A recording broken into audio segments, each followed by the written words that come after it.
bwe tusobodde kuyita mu budde buno obutono ate ne musobola okujja abangi bwe muti kitegeeza bingi. Abayimbi bano betuli nabo wano bonna bayimbi baffe ab'ensonga, bayimbi bakadongo kamu. Ennyimba ezo ziba nga zisanyusa ate nga zibuulirira, era gavumenti zifunamu kinene nnyo lwa nsonga nti ffe tubayambako okutereeza abantu mu byalo gye tutambulira yonna. Omuntu n'omugamba tobbanga, omuntu omugamba tokolanga bwoti, omuntu omugamba nti kuba enkumbi eyo ekujja kuyamba genda olime, n'agenda okulima. Naye embeera gye tulimu kati yabwennyamivu nnyo. Mukyalo oyo mulaba ndowooza yasobodde okujjako kati mu bwangu ennyo, ye munnaffe Ndagire Josephine, tuyina Godfrey Kinanga, si kibijjigiri naye Godfrey Kajubi bibyakunoonya ssente. Tulinawo munnaffe Wire Mukaabya, ono Pastor Mulamba. Tulinawo omulimi w'Ebulemeezi eyo, ye munnaffe William Kibuuka. Tulina ne Fred Ssebaale wano, naye muyimbi wabaza. Waliwo omulala wuuyawo producer waffe ate ne tubaawo ne Nambali Wamala Kyolaba.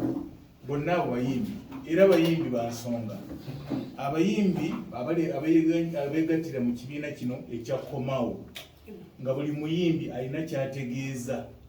Bwe tugamba nti omuyimbi alina kyategeeza, tulinawo ne mutabani wange ono munaffe Godfrey Sunda, mutabani w'omugenzi omukyalo oyo gwe twayimbanga naye kusooka, ne Celeste Kasule wali wano. Kakati buli muyimbi gwe tujjayo ffe aba wa nsonga mu Komawo, era buli muyimbi gwe tujjayo ateeka okubisa omuntu endulu, oba oyagala oba toyagala, naye ng'endulu zakusanyuka. Kakati nno tutuuse ku mulembe guno tunyigiriziddwa nnyo, waliwo akaseera katunyigiriziddwamu, kubanga tulowooza nti omuyimbi, ensejja nerowooza nti omuyimbi yakafulumya ekigambo ekimu mu kamwake abenkanankana ekitali kituufu. Tugamba nti waliwo abayimbi abasinga ku bannaabwe oba twagala, kiyinza nomu okubanga tekibavugira bulungi, naye ngamba nti abayimbi basiŋŋana mu bitiibwa byabwe. Tulina abantu betuwa ennyo ebitiibwa. Kati nga nze benasanga Christopher Sebadduka, Kiseera Segamwenge, Dani Mugula n'abalala abagoberera, sane munnaffe atasobodde kubeerawo Mathieu Lima n'abalala bangi. Naye kakati embeera eno gye tuliko ye tuzitooweredde, ne tuba nga ate tutandise n'okutyoboolwa. Naye nga jjukira nti ffe musingi ndi omu ku bantu abatono ennyo abatandika omulimu guno okufuula ensonga era ne bagwegomberwa abalala, kubanga luli abadongo kyalinga kivumo, weyisanga abadongo.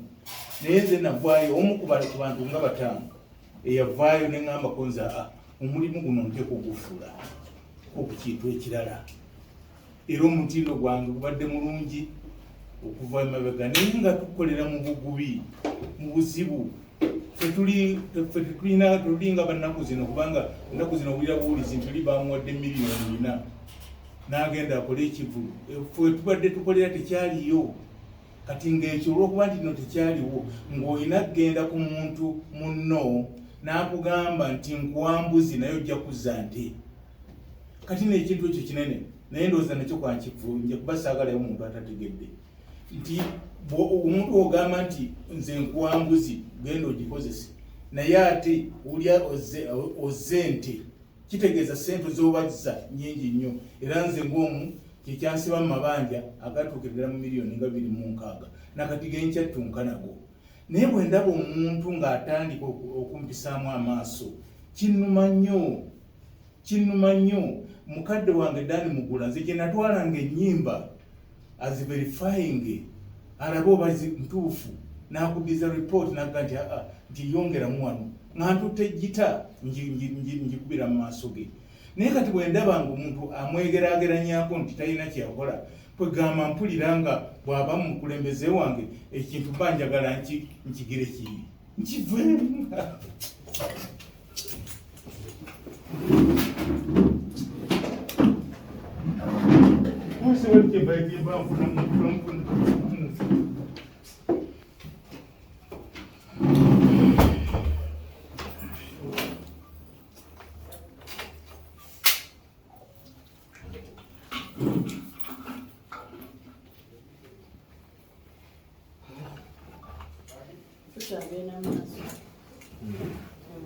Agenda kudda